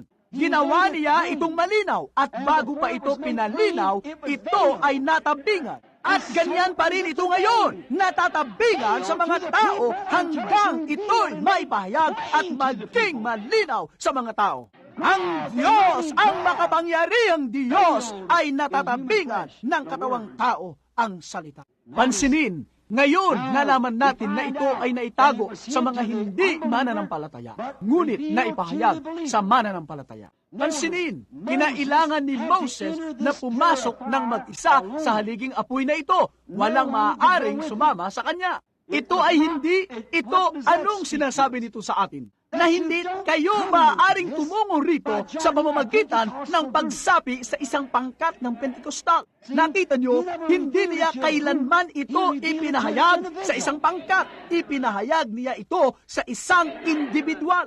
At ganyan na nga ngayon. Sasabihin mo, ako'y kabilang sa isang iglesia. Ako ay kabilang dito. Ngunit iya'y hindi gagana. Kita nyo, at para sa sino mang magtangkang sumunod kay Moses, ang magpanggap dito ay kamatayan. At gayon din ngayon, ang tangkaing magpanggap nito ay kamatayang espiritual. Iyan ang ngayong gabi tayo patungo na sa pagtayo mula sa mga pangkat ng mga karnal na panunulat. Isang taong nagsisikap na kumilos ng tulad nito at mabuhay ng isang kakaibang buhay. Maaaring uminom, maaaring manigarilyo. Ang mga kababaihan ay maaaring mabuhay sa anumang kahit anong paraang nais nila at katulad ng sanlibutan. At maglagi sa bahay at manood ng telebisyon at ang mga bagay ng sanlibutan at patuloy na tagurian ang kanilang mga sariling mga Pentecostal. Sinisikap nilang gayahin ang isang tunay na bagay. Hindi pa kailanman ito naipahayag sa kanila. Kapag ito ay naipahayag na, ito'y maluluwalhati at may kung anong mag-aalis nito sa inyo. Kapag kayo ay pumasok doon, kayo ay magiging isang tabing. Ito'y hindi gagana at ang pagpanggap nito ay kamatay. Si Moses ay natabingan. Siya ang buhay na salita sa mga tao. At ngayon, ang mga taong natatabingan ay gayon din. Sila ay mga nahisulat na liham, binabasa ng lahat ng tao. Hindi isang bagong liham, kundi ang liham na naisulat na naipahayag. Ito'y yaong mga mananampalataya sa salita at sa pangako sa araw na ito na ibubuhos ng Diyos ang kanyang espiritu sa lahat ng laman. At iyan ang mga naisulat na liham. At kapag sinubukan ng isang tao na gayahin iyon sa karnal na pamamaraan, ito'y bumibuelta sa kanila. Ang buhay mo ang nagpapakita kung ano ka. Minsan ay mayroong isang batang lalaki, siya'y napasangkot sa ilang kaguluhan. Siya'y isang mabait na batang lalaki, ngunit siya ay ipinagsakdal sa hukuman. At sinabi ng huwes, napatunayan kung ikaw ay nagkasala, papatawang kita ng parusang habang buhay na pagkakulong. Aniya, nais kong litisin ang sarili kong kaso. Aniya, nais kong pumasok batay sa aking record. Aniya, wala kang record. Ang record mo ang siyang humatol sa iyo. At ganyan ang nangyayari ngayon. Ang dahilan kung bakit hindi sumusulong ang iglesia, katulad ng dapat mangyari, ito'y ang record, ito'y kasinungalingan. Kailangan nating maging higit na matapat. Kailangang sambalatayanan natin ang bawat salita ng Diyos. Kailangan nating magsaliksik hanggang maging tunay ang salita sa atin. Kita nyo, ang record ang siyang humahadlang sa atin upang makapasok. Subalit minsan, para makalabas na kayo sa silo na ito, Doon sa hukuman ding iyon, ang batang lalaking iyon ay walang salapi, hindi niya ito mababayaran at ang multa ay umaabot sa libu-libong dolyares. Ngunit mayroon siyang malaking kuya na dumating at binayaran ito para sa kanya. Ngayon, tayo'y mayroong malaking kuya, si Jesus, ang anak ng Diyos. At siya ay dumating upang bayaran ito para sa atin kung tayo'y mananampalataya lamang dito at magagawa nating pumasok sa loob ng tabing kasama niya. Katulad ng siya ay ang ating Moses. Si Jesus ay ang ating Moses sa araw na ito. Si Moses na natatabingan ay ang buhay na salita sa mga tao. Sa araw na ito, si Jesus na natabingan ay ang buhay na salita sa mga taong si Jesus na nasa iglesia. Ang Espiritu Santo, ang anak ng Diyos na nasa mga tao, ipinahahayag ang salita sa pamamagitan ng pangako sa araw na ito. Ang gumagawa nito ng gayong-gayon, ganito rin ngayon. At tandaan, ginawa ni Moses ito at ipinahayag ito hindi sa buong mundo, kundi sa mga taong Exodo, sa isang klase lamang ng mga tao. Iyon ay yaong mga lumabas sa Exodo. At sa araw na ito, ang Espiritu Santo sa harap ng mga taong nagsasabing ang makalangit na pagpapagaling ay hindi tama. Nang ako ay kumukonsulta, isang manggagamot ang tumawag sa akin noong isang araw ukol sa isang munting babae. O mayroong mga 4 o 5 kaso roon, mga nararatay na sa bingit ng kamatayan, nagbibilang na lamang ng mga oras. At pinagaling sila ng Espiritu Santo. Tinatanong ito ng manggagamot, aniya, paanong nangyari ito? Aba niya, ako, pasyente ko yan. Ang sabi ko, dati, ngunit ngayon, iyan ay sa Diyos na. Ito'y nasasakupan na niya ngayon. Kita nyo? At kaya makikita ninyo ang bagay na ito, na ang Diyos ay tumatawag ng isang Exodo upang lumabas mula sa likod ng makalamang tabig na sinusubukang magpanggap, na sinusubukang sumali sa iglesia. Hindi mga Metodista, mga Baptist, mga Presbyterian na pinagsama-sama, kundi mga iglesyang Pentecostal. Ito ay isang bagay na pang-individual. Ito'y ikaw at ang Diyos. Kailangan mong pumasok. Hindi ang iyong pangkat, hindi ang iyong iglesia, hindi ang iyong pastor, kundi ikaw ang kinakailangang pumasok. Nais kong pansinin ninyo ang isa pang katangian ni Moses. Nang siya ay lumabas dahil sa kanyang pagiging propeta, dahil sa kanyang pagiging isang dakilang lalaki na siya na nga. Nang siya ay lumabas na taglayang salita, nakita ng mga tao na siya ay nabago. May kung anong nangyari sa kanya. Nang siya ay lumabas na taglay ang napatunayang salita ng oras na iyon, ang mga kautusan, siya ay isang taong nabago. At gayon din kayo kapag nakalabas na kayo mula sa makataong tabing na pinagtatawanan ang isang pagtitipong tulad nito, na isang taong matitison sa makalangit na pagpapagaling at magsasabing ang mga araw ng himala ay lipas na. Lumabas ka mula sa likuran ng makataong tabing na iyon, ang makatradisyong tabing. At bawat isa ay makaalam na may kung anong nangyari. Katulad ng ating pinagpipitagang kapatid na Jim Brown, sa aking palagay na karamihan sa mga Presbyterian o ay nakaalam na mayroong nangyari sapagkat siya ay nagmula sa likod ng isang makatradisyong tabing. May nakita siyang kung ano sa mga taong umakit sa kanya at siya ay lumabas mula sa likod ng tabing. Pwes ikaw, kapag ikaw ay lumabas mula sa likod ng tabing, ikaw ay malalantad sa pananaw ng mga tao. Kung magkagayoy, makikita nilang may nangyari sa iyo. Ang salitang natatabingan sa hindi mananampalataya, subalit lantad sa pananaw ng mananampalataya. Si Jesus Kristo ang kahapon, ngayon at magpakailanman. Noon iyon ay ang Diyos. Sa mga araw na iyon, ito'y ang Diyos na nasa isang tao, ang kanyang anak, si Jesus Kristo. Nananampalataya tayo dyan, hindi lamang isang propeta, hindi lamang isang karaniwang lalaki, karaniwang tao, ito ay Diyos na kay Kristo. Ang Diyos na nasa isang tao, ang kapuspusan ng pagka-Diyos ng laman sa isang tao. Ang Diyos na nasa isang tao, ngayon, ito'y ang Diyos na nasa mga tao. Kita nyo? Ang kapuspusan ng Diyos sa pagka-Diyos sa laman, sa kabuuan ng kanyang iglesia. Ipinahahayag ang kanyang sarili, isinasakatuparan ang kanyang salita. Ngayon nalaman natin na sa lahat ng kapanahunan, ang Diyos ay mayroong balat diyan. Kita nyo? Ang Diyos ay naitago sa likod ng isang tabing. Ito ay nagpaalala lang sa akin ng isang munting kwento na nangyari sa gawing timog. At nangyari mayroon doong isang tahanang Kristiyano. At itong dito sa tahanang Kristiyanong ito ay nananampalataya sila sa Diyos. At sila ay nag-iisip na napangangalagaan sila ng Diyos mula sa lahat ng pagkabagabag at kaniya namang ginagawa. At mayroon silang isang munting junior, isang munting batang lalaki na mga 7 o 8 taong gulang. At siya ay dumadalo sa panlinggong paaralan at siya ay isang munting batang napakabait.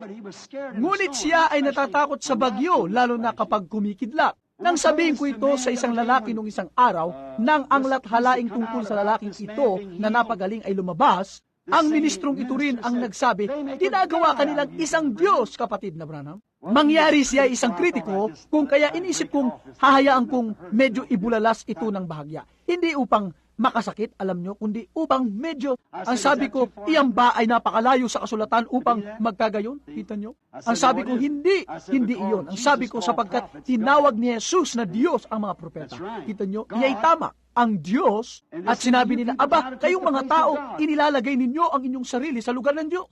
Iya'y hindi napakalayo. Iyan na nga, iya'y akmang-akma. Ang Diyos na naipahayag sa laman, gaya ng kanyang ipinangako. Ang munting pamilyang ito, nalaman natin na sinabi ko sa kanya ang tungkol sa munting kwentong ito at ito'y naalala ko ngayon lang. Yaong isang gabi na may dumating na bagyo at sinabi ng nanay kay Junior, ang sabi, ngayon umakyat ka na sa itaas anak at pumunta ka na sa kama mo. Aniya, inay, natatakot ako.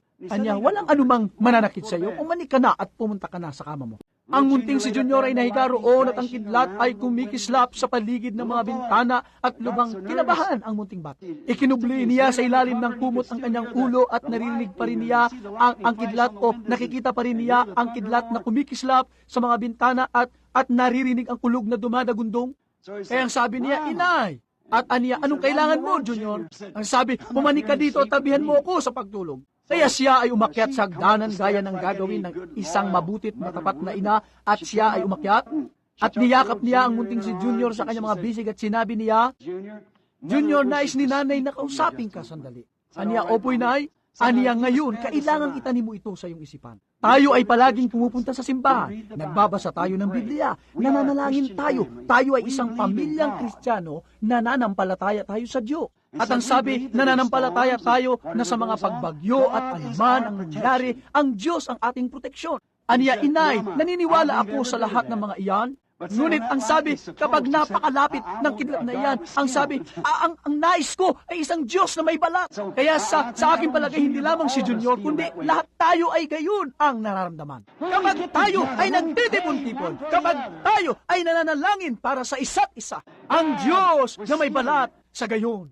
At nalaman natin dito na laging nababalutan ng balat ang Diyos. Nang siya ay makita ni Moses, mayroon siyang balat. Ang katulad niya ay isang tao. Nang ang Diyos ay nasa likod ng mga tabing, mayroon siyang balat sa kanyang sarili. At ang Diyos ngayong gabi sa kanyang iglesia ay nalalambungan sa kanyang iglesia na may balat sa kanyang sarili. Siya pa rin ang di nagbabagong Diyos ngayong gabi. Alam natin iyan. Ngunit ngayon, tulad ng kailanman, ang tabing na balat ang siyang sumasalo sa mga tradisyon. Hindi sila basta makapaniwala na iyon ay ang Diyos na nagpapakilos sa mga taong iyon nang gayon. Kita nyo, ito'y sapagkat nalalambungan ang Diyos sa kanyang iglesia. Sa balat, yaong balat na iyan. Iya'y tama, siya'y natatago sa mga hindi mananampalataya at nahayag sa mananampalataya. Opo, Ginoo. Ngayon, kapag ang tabing ng tradisyon ay ng mga tradisyon ng mga matatanda at ang salita ay lumagos, o mangyari pa ngayon, kung magkagayon, ito ay malinaw na nailalantad. Nakikita natin siya. Ang pagka-Diyos ay muling natatalukbungan sa makataong laman. Ang Hebreo 1 ay nagsabi at gayon din ang Henesis 18. Alalahanin ninyo na ang Diyos ay isang tao nakatayong kumakain doon at nakikipag-usap kay Abraham at sinabi kung anong ginagawa ni Sarah sa likod ng kubul. At si Jesus ay nagsabi kung paano ang mga kaarawan ng Sodoma, gayon din naman sa pagdating ng anak ng tao. Ang pagka-Diyos ay muli na namang nalambungan ng laman ng tao. Ngayon alalahanin, si Jesus ay hindi nagsabi kapag ang anak ng Diyos ay ipinahahayag. Sa Lucas 17 kapitulo, sa aking paniwala at sa bandang 20, 21 talata, sa gawiroon, sinabi niya, at kapag ang anak ng tao ay ipinahahayag, ang anak ng tao ay nagbalik sa iglesia muli, ipinahayag sa mga tao. Hindi ang anak ng Diyos, kundi ang anak ng tao muli, nagbalik muli sa kanyang iglesia sa mga huling araw. Nalaman natin na ipinangako niya iyan sa mga pangako ng Diyos. Mapapansin natin ang isa pang bagay sa lumang tipan. Meron akong isang kasulatan dito sa Exodo, na yaong mga lumang balat ng hayop. Anong ginawa nito? Itinatago nito ang kaluwalhatian ng Diyos sa mga tao. Ang balat ng hayop. Ang dahilan kung bakit hindi ito makita ng mga tao ay sapagkat ang umahawak dito ay balat. Ang balat ay, ang kaluwalhatian ng Diyos ay nasa likod ng balat. At ngayon ang kaluwalhatian ng Diyos ay nasa likod ng inyong balat. Iya'y tama at hindi ito nakikita ng mga tradisyon. Nasa loob ng tabing kung saan naroroon ang kanyang salita. Ano ang nasa loob ng mga balat na iyon? Sa likod niyaon ang mga lumang balat ng hayop na walang angking kagandahan upang ito ay nasain natin. At nang ito ay nagkatawang tao at nanahang kasama natin, wala pa rin itong anumang kagandahan upang ito ay ating naisin. At ngayon, ang gayong bagay ay ganoon pa rin ngayon. Walang anuman sa isang lalaki o babae na maaaring naisin. Ngunit ito'y kung anong nasa likod niya. Iyon na nga, iyon. Aba, sasabihin nyo, alam kong ang lalaking iyan ay dating lasenggo, dati niyang ginagawang ganito. Hindi mahalaga sa akin kung anong ginawa niya dati, anong nakatago sa likod ng balat na iyon. Anong nasa likod dito, iyon ang mahalaga. Iyon ang mga tao'y binulag. Binubulag ng balat ang mga tao. Kita nyo? Sasabihin nila, naalala ko ang babaeng iyon ay dating, alam ko kung ano siya dati, ngunit ano na ngayon? Kita nyo? Ang mga balat na iyon na dating nasa hayop, ngunit ngayon, ikinukubli nito ang kaluwalhatian ng Diyos. Itinatalaga ito sa likod nito. Ito'y nasa hayop noon. Ngunit ngayon, ibinabahay nito ang kaluwalhatian ng Diyos. At kaya ang inyong balat ay maaaring mapalitan ngayong gabi upang maging isang dakong panananahanan ng Diyos, ang Diyos na nananahan sa sangkatauhan. Tingnan ang mga lumang balat ng hayop. Napag-alaman nating sa likod nito ay, ang nasa loob nito ay ang salita. At ang salita, naroon din ang handog na tinapay. Ang arka ay winisikan. At ano ba ito? Ang kaluwalhati, ang Shekinah ay naroon. Ngayon, ang salita ay isang binhi at hindi ito maaaring makapamunga hanggang sa ang ito'y masikatan ng araw. Kailangang masikatan ng araw ang binhi upang ito ay mamunga, upang ito ay mailaba. At iyan lang ang tanging paraan upang matanggap ninyo ang salita. Kita nyo, tanggapin ang salita ng Diyos sa inyong puso at lumakad patungo sa kaluwalhatiang Shekinah. At kapag ito'y nagawa mo, ito'y magdadala ng handog na tinapay na mana na ipinagkaloob lamang sa mga taong nakapukod. Ang tanging makakakain nito na pinahintulutang kumain ito ay ang mga taong may pahintulot. At pansinin, si Pablo ay nagsabi rito, nagbabago mula sa kaluwalhatian tungo sa kaluwalhatian. Nakikita ba ninyo? Sa wakas ito ay dumating sa kanyang, bumalik sa kanyang dating kaluwalhatian. Ito'y katulad lamang ng isang binhi ng isang pang-umagang luwalhati, ang binhi ng isang bulaklak. Ito'y nahuhulog sa lupa. Ang binhi ng mais ay nahuhulog sa lupa. Anong unang nangyayari? Ito ay lumalabas at ito'y isang munting usbong. Pagdakay nagiging isang ubod. Pagkatapos mula sa isang ubod, nagbabalik sa orihinal nitong butil. Aba, ganyan-ganyan ang ginawa ng iglesia. Ito ay nagmula kay Luther, Wesley at ngayon, pabalik sa dating butil, pabalik sa dati nitong kaluwalhatian. Pabalik sa kaluwalhatian nito nung pasimula. Ang araw na sumikat sa silangan ay siya ring araw na nagpapakita ng gayunding bagay sa kanluran. Nagpapalit mula sa kaluwalhatian tungo sa kaluwalhatian. Ito ay napalitan mula sa paggano patungo kay Luther at mula kay Luther patungo kay Wesley. At mula kay Wesley patungo sa Pentecostes at tuloy-tuloy. Nagpapalit mula sa kaluwalhatian tungo sa kaluwalhatian na nakapagbubunga ng nakatagong mana. At ngayon, ito'y hinug na upang ibalik siyang muli ng gayong-gayon tulad ng siya ay gayon noong pasimula. Ang kanyang gayunding ministeryo, ang siya ring Jesus, ang siya ring kapangyarihan, ang siya ring Espiritu Santo. Ang siya ring isang iyon na bumaba noong araw ng Pentecostes ay siya ring Espiritu Santo na ipinahayag ngayong araw na ito. mula sa kaluwalhatian patungo sa kaluwalhatian at naibalik sa orihinal na binhing taglay ang bautismo ng Espiritu Santo. Nataglay ang siya ring mga tanda, siya ring mga kababalaghan, siya ring bautismo, siya ring uri ng mga taong kumikilos sa gayon ding paraan. Nataglay ang siya ring kapangyarihan, ang siya ring pakiramdam. Ito'y mula sa kaluwalhatian patungo sa kaluwalhatian. At ang kasunod ay mababalikan mula sa kaluwalhatian ito patungo sa isang katawang katulad ng sarili niyang katawang maluwalhati kung saan makikita natin siya. Nakita ni Abraham ang gayon. Ngayon pansinin, nakita natin kung paano ito napalitan. Mula pa sa Kalbaryo ay naanyayahan na tayong makibahagi sa kanyang kaluwalhati. Ngayon sa 1 Corinto 12, tayo ay binautismuhan sa kanyang katawan. Sa pamamagitan ng iisang espiritu ay nangabautismuhan tayong lahat, hindi sa pamamagitan ng isang tubig. Sa isang espiritu, tayong lahat ay nangabautismuhan.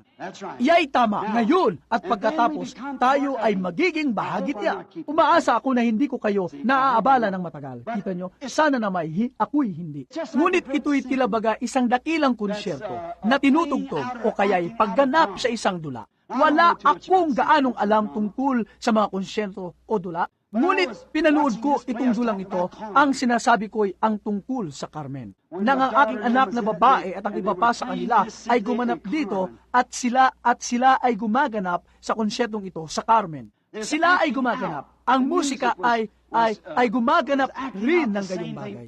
Ganyan din naman ito kapag kayo ay nabautismuhan ng Espiritu Santo kay Kristo. Ngayon kita nyo, marami sa inyo ang nakabasa o nakapakinig ng kwento ng dakilang kompositor na Ruso na siyang lumikha ng si Pedro at ang Wolf. At kung paano niya isinadula nila ito sa pamagitan ng mga simbolo at lahat ng bagay. At sino mang nakaalam ng kwento na nagbabasa nito mula sa isang papel at nakarinig ng tugtuging iyon kung paano itong naisagawa ang dula habang ito'y isinasadula. Abay alam nila ang bawat pagbabago. Maaari nilang tingnan ito rito at makita ang pagbabago. Ngunit ngayon, anong mangyayari kung ang kompositor ay sumulat ng isang bagay at nakita natin hindi ito naisadula ng tama? Nalalaman natin noon na mayroong isang bagay na nangyari. Mayroong kung anong kulang. Kapag nakita natin siya na lumikha nito ay ginawa ito at isinulat ito. At pagkatapos ang mga manunugtog ay tinutugtog ito at tumama sa maling nota. Mayroong kung anong mali. Nagbigay ng maling hudyat ang direktor. Kita nyo? At yan ang nangyayari ngayon, mga kapatiran kong Lutheran, mga kapatiran kong Baptist, mga kapatiran kong Pentecostal, lahat ng aking mga kapatiran mula sa iba't ibang mga denominasyon, iyan na nga iyon. Kita nyo, pinipilit ninyong magbigay ng isang nota na ginamit noon pang mga araw ni Luther, ni Wesley, katulad ni Yaon. Nang ang sa katunayan ay ipinakikita ng pyesa, ng musika dito na ibang araw na ito. Kita nyo? Kita nyo? Hindi tayo maaaring mamuhay sa liwanag ni Luther. Siya ay isang reformer. Pinagpapahalagahan natin ang kanyang bahagi. Ngunit naisadula na natin iyon. Tayo narito na sa likod ng aklat ngayon. Kita nyo, hindi natin maaaring isadula ito ng gayon.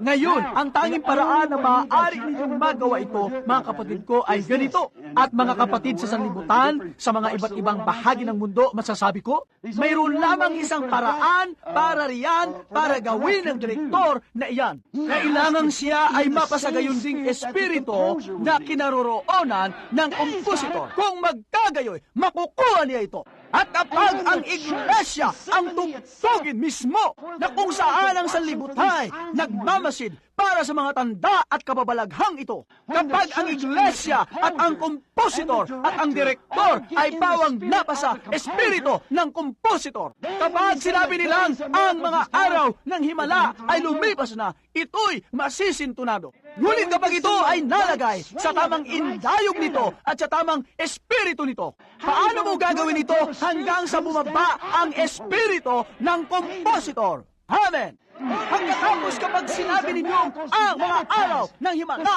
ay hindi kailanman lumipas, ang manunugtog ay sisigaw ng Amen! Kapag tinugtog natin na si Jesus Kristo ay siya rin kahapon, ngayon at magpakailanman, ang manunugtog ay sisigaw ng Amen! Tatanggapin ninyo ang kapangyarihan pagdating sa inyo ng Espiritu Santo, sisigaw ang manunugtog Amen! dahil natanggap ko na ito. Wala nang anumang mga panghuhula tungkol dito.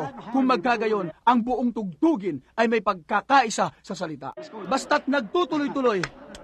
Ganyan nga, ito isang bagay na napakagaling. Ang direktor at ang kompositor ay kailangang nasa parehong espiritu at gayon din dapat ang mga musikero na nasa gayon ding espiritu upang maisaganap lahat ito. At ang sanlibutan ay nagtataka kung anong nangyayari. Ang komunismo na pinag-uusapan nila at ako'y nanawa na rito. Ang lahat ng pagsasamang ito at lahat na at ang pagbubukod habag. Lahat ng walang kabulang ito samantalang napakalapit na ng pagdating ng Panginoon. Mayroong isang bagay na mali ang dating. Ako'y nangangamba na ang mga direktor ay lumabas na sa espiritu ng kompositor. Kapag nakuha natin ang espiritu ng kompositor, ang dating kapangyarihang iyon ng Diyos na isinaad ng Biblia, ang tao noong una ay ikinilos ng Espiritu Santo upang isulat ang Bibliang ito. Makikita ninyo ang 2 pirasong papel ng inchik na magkakalakip katulad ng kung paanong magkakalakip ang Biblia ng Diyos at ang isang mananampalataya. Sapagkat kapwa sila nasa iisang espiritu, sila'y kapwa nasa iisang bagay, sila'y nagkakalakip ng gusto. Ang kailangan natin ngayon ay mga direktor. Iya'y tama. Pabalik sa salita, magbalik at sampalatayanan ito kung ano ang sinabi nito. Kapag dakay ay makikita ninyo ang Diyos siya mismo. Iyan ang pag-aalis ng tabing. Ang dula ay naging totoo.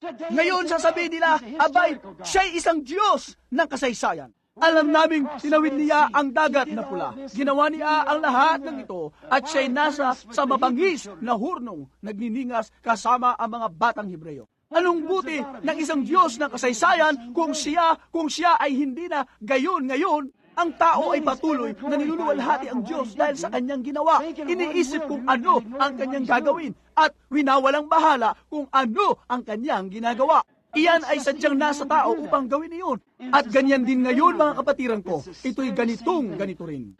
Ay naku, bumalik tayo at patugtugin ang tama ang tugtugin kung saan ay makikita ng sanlibutan. Si Jesus ay nagsabi, kung ako'y maitataas mula sa lupa, ang lahat ng mga tao'y palalapitin ko sa akin at siya rin kahapon, ngayon at magpakailanman. Hayaan ang mga direktor na maparoon sa tamang espiritu, kasama ng mga musikero at kasama ng kompositor, ang lahat ay magiging tama. Pagkatapos tayo wala ng panghuhulat tungkol dito, tayo ay makikilalang kasama niya doon. Sa Hebreo 13:8, siya rin kahapon, ngayon at magpakailanman. Tayo ay napagkilalang kasama niya sa mga gawa 2. Tayo napagkilalang kasama nila na may gayon ding bautismo, gayon ding bagay. Lahat ng siya noon at lahat ng siya ngayon, lahat ng siya noon at lahat ng siya ngayon ay gayon tayo, iya'y tamang-tama. Katulad ng kung nais kong maging isang tunay na Amerikano, kailangang mapagkilala ako sa lahat ng kung ano siya dati, lahat ng kung ano siya.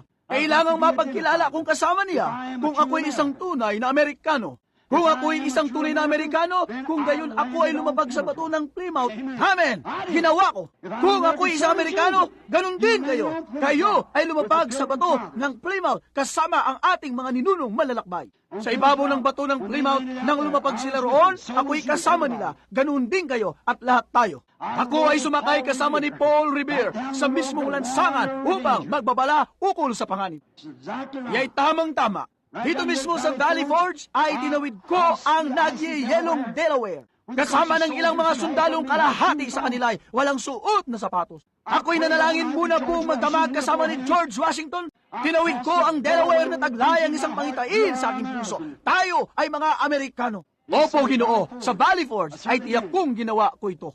Ibinalik ko ang pasasalamat kasama ng mga orihinal na mga amang nagbigay ng pasasalamat. Ibinalik ko ang pasasalamat sa Diyos. Kung ako'y isang tunay na Amerikano, ako ay napagkilala doon sa mesang iyon. Kung ako'y isang tunay na Amerikano, ako'y napagkilala nang ako'y tumayo kasama ni Stonewall Jackson. Kung ako'y isang tunay na Amerikano, ako'y napagkilala sa Boston Tea Party. Opo, Ginoo. Nang tayo tumangging magkaroon ng mga bagay na nahilang patakip sa ating mga mata.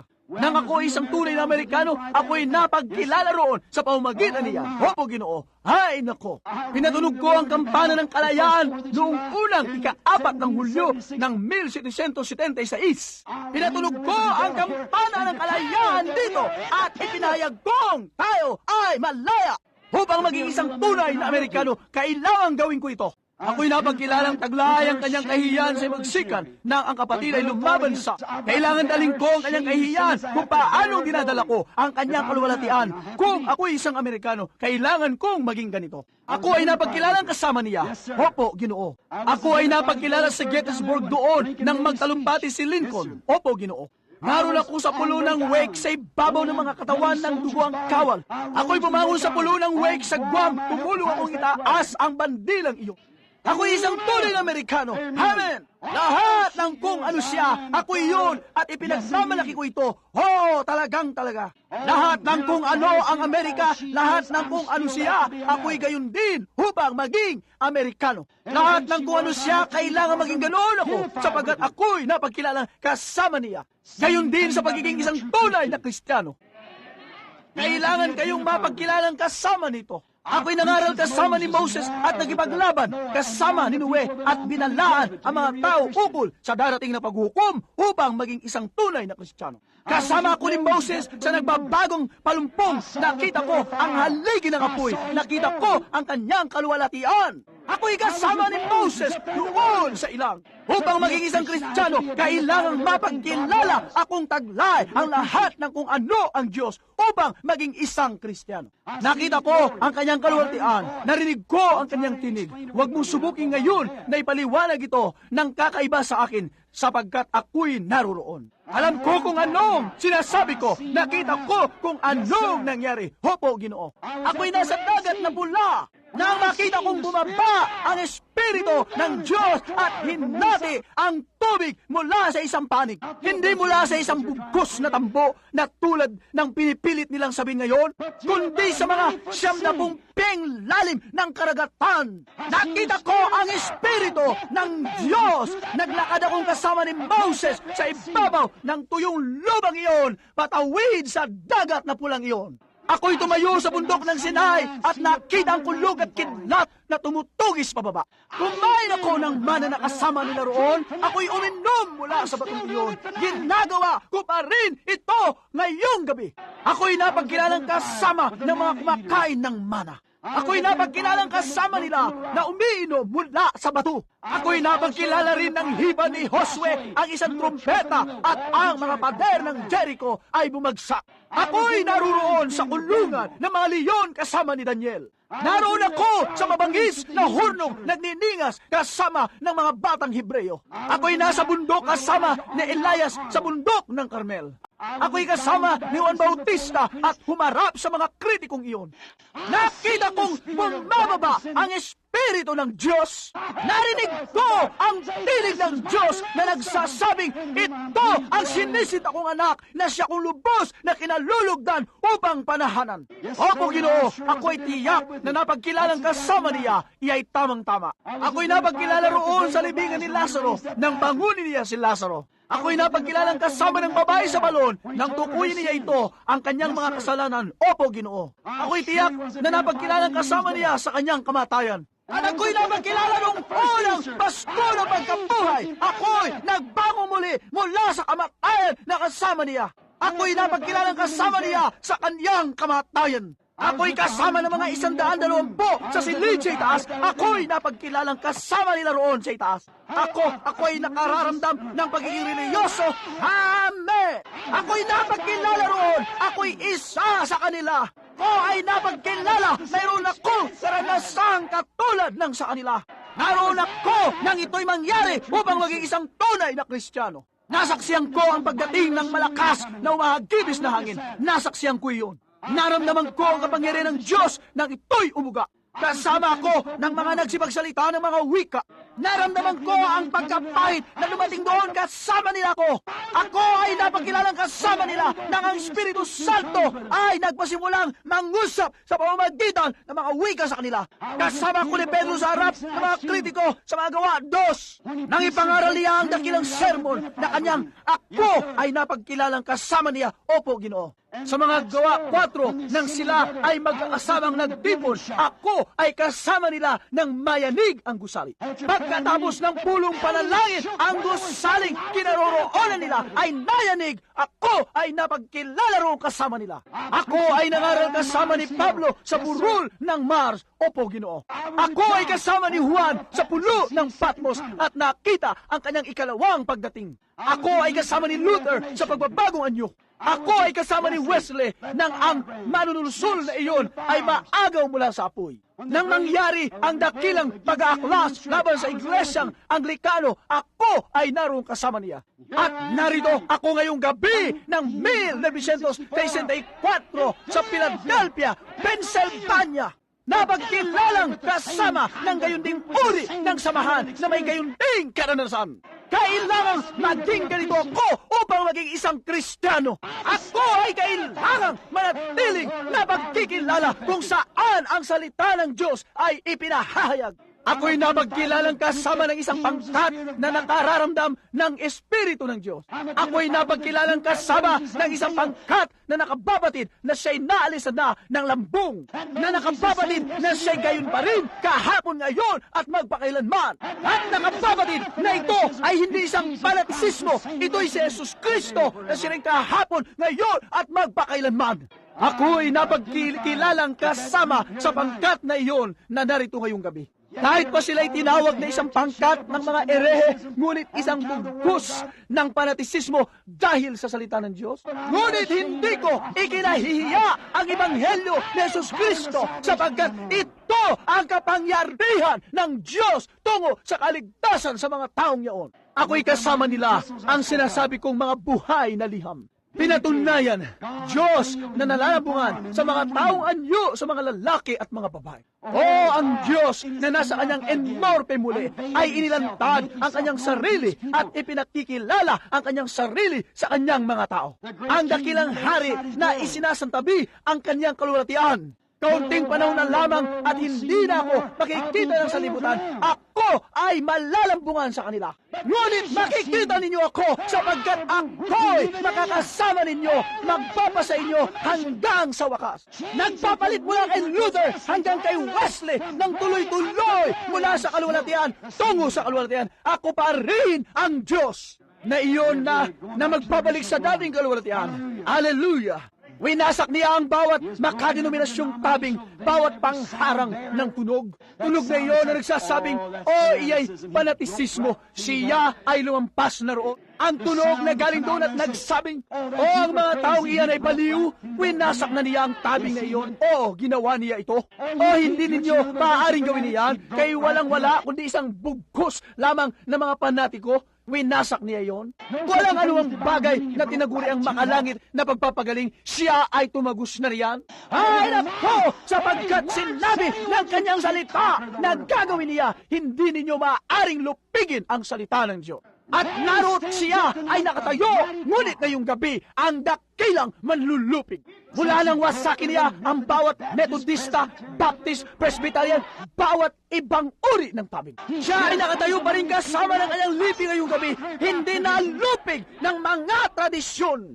Sabihin na ng mga tao kung anong nais nilang sabihin, gawin kung anong nais nilang gawin, anumang nais nila. Ang Diyos ay dumarating na winawasak ang pangharang na iyon ng tunog.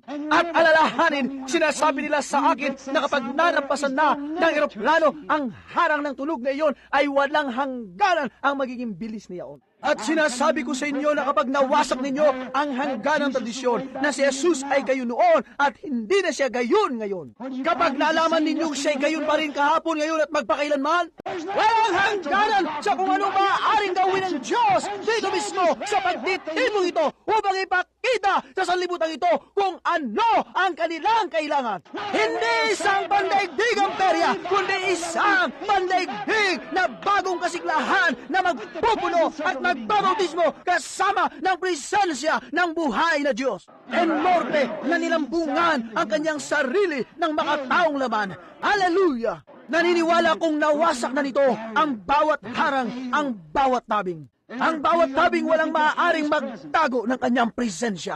Kapag ang tao'y nagutom sa kanilang puso, mayroong isang tabing na handang mawasak, maasahan mo ito. Ipilasin ang bawat tabing sa pamamagitan ng kanyang dakilang Espiritu Santo at narito siyang nakatayo ngayong gabi, ang dakilang manlulupig. Siya pa rin kahapon, ngayon at magpakilanman. Pinagagaling ang may karamdaman, pinabautismuhan ang mga mananampalataya gaya ng lagi niyang ginagawa. Siya ang dakilang manlulupig. Ang mga nasumpang dyablo ay nagsisipagtakbo. Opo, Ginoo. Gayon silang lagi kapag siya'y nasa paligid. Sa pagtatapos, maaari kong sabihin ito. Mayroong isang nabasa ko, ang isang salaysay maraming taon na ang nakalipas tungkol sa isang matandang biolinista. At mayroon siyang lumang biolin at ito'y ipagbibili niya. Ilang ulit nyo nang narinig ang kwentong ito. At nais nilang ipenta ito sa isang takdang halaga. At ang taga-subasta ay nagsabi, sinong magbibigay sa akin ng ganito at ganiyan? At naniniwala akong mayroong nag-alok ng ilang barya, marahil ay 50 sentimo o iba pa. Pawala ng minsan, pawala sa pangalawa. Bigla na lamang may isang lalaking tumayo sa likuran, aniya sandali lamang. Lumapit siya at kinuha ito, isipin natin na tinugtog niya ito. Mayroong bukal puspos ng dugo sa mga ugat ni Emmanuel nagbuhat. Ang makasalanang inululubog sa ilalim ng baha, mawawala ang lahat ng mansyang pagkakasala. Pagkatapos ng ibaba niya ito, wala ni isa mang matang tuyo sa dakong iyon. Nang magkagayon sinabi niya, sinong mag-aalok? Nagsabi ang isa, 5,000, 10,000, walang maitumbas na halaga rito. Bakit? Ang matandang may-ari ng biolin ay inihayag ang tunay na uri nito. O kapatid na lalaki, kapatid na babae, ngayon hayaang ang may-ari ng salitang ito na sumulat nito ang dakilang Espiritu Santo na humahagod sa kanyang panghilis ng may pagmamahal at hatakin ito patungo sa inyong puso. Mayroong bukal, puspos ng dugo sa mga ugat ni Emmanuel nagbuhat. Makikita ninyo ang buong halaga at makikita ang Diyos na naalisan ng lambong na malalantad. Na siya'y ganoon rin katulad ng siya'y bumaba noong araw ng Pentecostes sa mga tao. Nang ikenos niya ang kanyang sarili, ibuhos ang kanyang sarili tungo sa kanila. Iya'y tama. Sasabihin ninyo, kapatid na Branham, sinubukan ko na, ginawa ko na ito, iyon o ang iba pa. Isang araw, ako ay may isang pagtitipon sa Carlsbad, New Mexico, at kami ay nagtungo doon sa isang malakit lumang tirahan na mga paniki roon at ito'y totoong nakatatakot ang itsura. At kami ay nagtungo roon at ang lalaki nang siya'y makarating doon sa lugar na ito, kani-kaniyang pinatay ang mga ilaw at ay nako, maguguni-guni ninyo kung gaano ito kadilim. Ito'y napakadilim na mararamdaman ninyo ito. At ganyan na nga ang nangyayari sa mga panahong ito. Kapag nakita natin ang iglesia na nabibigong makilala ang salita ng Diyos, kapag nakita ninyo ang ating mga anak na babae ng Zion na ginagawa ang kanilang mga ginagawa, kapag nakita ninyo ang mga kapatirang lalaki na naninigarilyo at umiinom at nagkikwento ng malalaswang biro at mga bagay-bagay, at patuloy pa rin nagpupumilit na tanganan ang kanilang patutuo kay Kristo, ay nako, ito'y madilim, ito'y ubod ng dilim. Nakikita natin ang tanda ng kanyang pagdating. Mayroong laging nagiging napakadilim bago dumating ang umaga. Kapag dakay lumalabas ang tala ng umaga upang batiin ang umaga at upang ipahayag ito at ipakitang ito'y parating na. Pansinin, doon sa loob ng patayin nila iyon, mayroong isang munting batang babae na tumili ng napakalakas. At mayroong isang munting batang lalaking nakatayo sa tabi ng taga-akay. At nakita niya ang taga-akay na iyon nang patayin ang mga ilaw ng gayo. At ang munti niyang kapatid na babaeng iyon ay halos susumpungin na. Siya ay nagtitili at naglulundag. Oh, anong susunod na mangyayari? Anong nagaganap? Alam ninyo kung ano ang isinigaw niya? Ang sabi niya, huwag kang matakot, munting kapatid na babae. Mayroong isang lalaki rito na makapagsisindi ng mga ilaw. Makinig, munting kapatid na babae. Maaaring isipin mong tayo maliit at nasa minorea. Ngunit huwag mangamba, mayroong isang lalaki rito na makapagsisindi ng mga ilaw. Iya ay ang Espiritu Santo. Nananampalataya ba kayo sa Kanya? Iyuko natin ang ating mga ulo sandali. Ipagpaumanhin ninyo kung napigil ko kayo. O dakilang Diyos ng langit, na nag-alis ng tabing sa iyong sarili, na naglaladlad ng iyong sarili, ipinakikilala ang iyong sarili bilang dakilang hari ng kaluwalhatian. Tanggapin mo ang mga mumunting paglalarawang ito ngayong gabi at hayaang ang mga ito'y mahulog sa puso ng mga tao. At nawa ay makita namin yaong isang naalisan ng lambong, yaong isang iyon na bumaba at humabak ng tabing ng templo. At pagdakay lumabas mula sa tabing na iyon, bumaba mismo sa mga makataong tabing muli noong araw ng Pentecostes. Nananatiling gayon pa rin, nagpapalit mula sa kaluwalhatian tungo sa kaluwalhatian. At ngayon kami muling naibalik tulad ng pagkilos ng kalikasan, naibalik muli sa orihinal na binhi, nagmula sa isang kapanahunan ng iglesia tungo sa isa pa, at sa huling kapanahunang ito, narito't kami muling naibalik sa orihinal na bagay na bumaba noong araw ng Pentecostes upang ganapin ang bawat kasulatan, ang liwanag sa panahon ng gabi. At ang mga gawang ginagawa ko ay inyo ring gagawin at napakarami pang mga bagay na ipinangako mo sa iyong salita. Ama, kung mayroong isa rito na hindi pa kailanman nakalalago sa tabing na yaon, o kung mayroong isa rito na nagpapanggap sa isang nakalampas na sa tabing, magkaloob ng biyaya ngayong gabi, Ama. Naway makita nila ang dakilang manlulupig na iyon na nakatayo rito. Puspus ng biyaya at kapangyarihan upang magpatawad. Ipagkaloob mo ito, Ama. At habang nakayuko ang ating mga ulo, meron bang ilan dito? Ilan ba ang maaari ko bang sabihin iyon? Magsasabi, kapatid na Branham, itinataas ko ang aking kamay. Ipanalangin mo ako. Panatilihin lang na nakayuko ang inyong ulo at itaas ang inyong kamay.